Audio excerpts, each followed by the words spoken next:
Ак эмгек даамдуунан. Илгери бир үй бүлө жашаптыр. Ак эмгек менен нан таап, эл катары оокат кылып күн көрүшөт. Балдары чоңойгон сайын кем карчтары көбөйүп, жашоолору оорлой баштайт.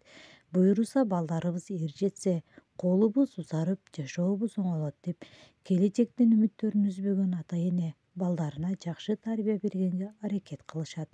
Эмгек кылууга, ак эмгек менен нан табууга үйрөтүшөт. Бирок ар баланын ар кыял жоругу болот тура.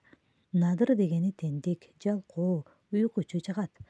Ал эр жеткен сайын колунда бардар жашагандарга көз артып, алардын жашоолоруна кызыкканын койбойт. Ата-энесине неге биз алардай боло албайбыз? Силердин эч нерсе билбегениңердин айынан биз азап чегип жүрө беребизби? Дей баштайт. Атасынын кой балам, ар бир пенденин өз ырыскысы болот. Бирөөгө көз арткан жаман. Андан көрө жалкоолонбой эмгектенсең, жакшылыктарга жетесиң деген акыл насаатына кулак салбай, оорулукка кызыга баштайт. Бир күнү Надыр акча таап келерин айтып, жолго камына баштайт.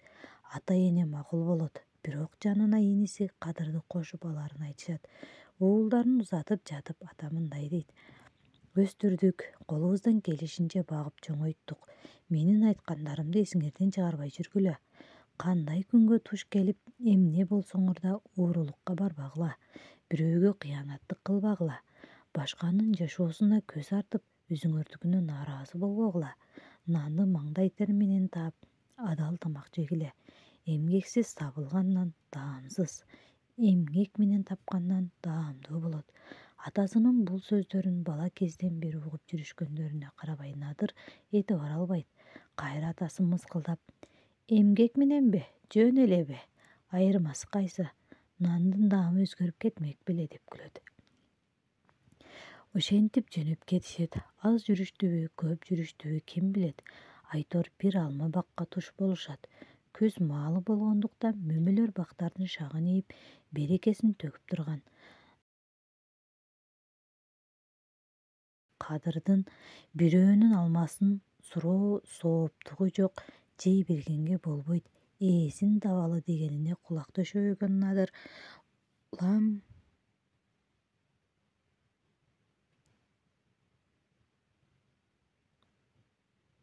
улам бир алманы жеп, курсагынын камын ойлой баштайт. Аңгыча жол болсун жигиттер деген үндөн чоочуп кетишип, аларга карап турган Абышканы көрүшөт. Ассалоому алейкум ата. Кадыр тура калып Абышка менен учурашат. Надырга алик алуу да оор эле. Эптеп башы икемишетип, алма жегенин улантат. Жигиттер, бул алма багы меники. Карылык жеңип, каруум кайтып, алмаларды да жыйнап алууга жарабай калдым. Мага жардам бергиле. Баарлап бул алмаларды терип базарга алып баралы. Пайдабызды тең бөлөлү дейт Абышка. Жолоочулар менен сүйлөшүп отуруп, бул сунушка кубанып кеткен жолоочулар дароо макул болушат.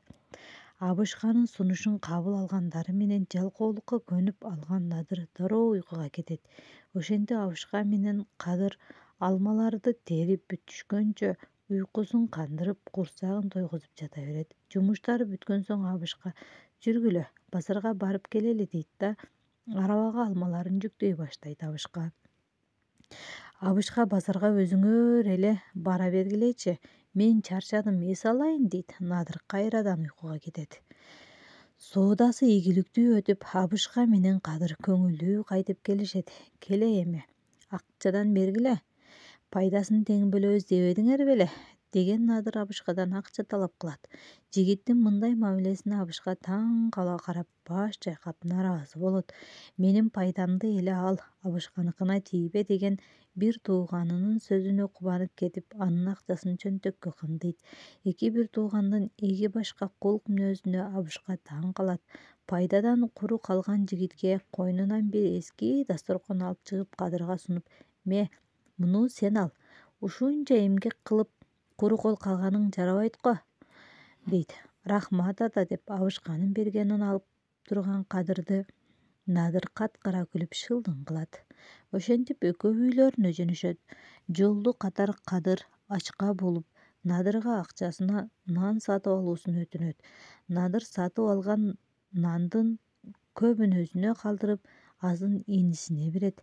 Кадыр койнундагы абышка берген дасторконду алып чыгып жерге жайып, нанын коюп четинен үзүп жээринде баягы дасторкондун үстү дүйүм тамак ашка толуп калат. Муну көргөн Надырдын көзү күйүп кетет. Сыйкырдуу дасторкон тура. Кадырга: «Сен акчаны эле ал, мага бербейсиңби бул дасторконду?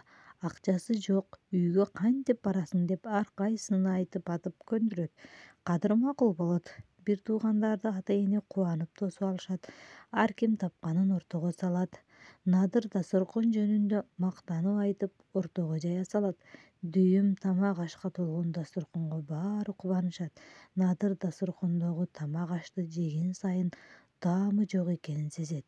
Бирок башкаларына даамдуудай, эч ким эч нерсе сезбегендей жеп отурушат.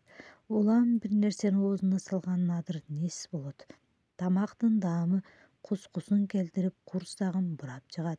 Айласы кетип тура калып окшоп да жиберет. Баарын байкап отурган эле атасы. Ошондо бул дасторкондун кандай жол менен Надырда болуп калганын сурайт. Баарын төкпөй чачпай айтып беришет. Ошондо карыя: балдарым, бирөөнүн эмгегине кара санатайлык кылбагыла дегеним ушул да. Эмгексиз тапкан нан даамсыз болот, анын сиңиши да кыйын деген экен.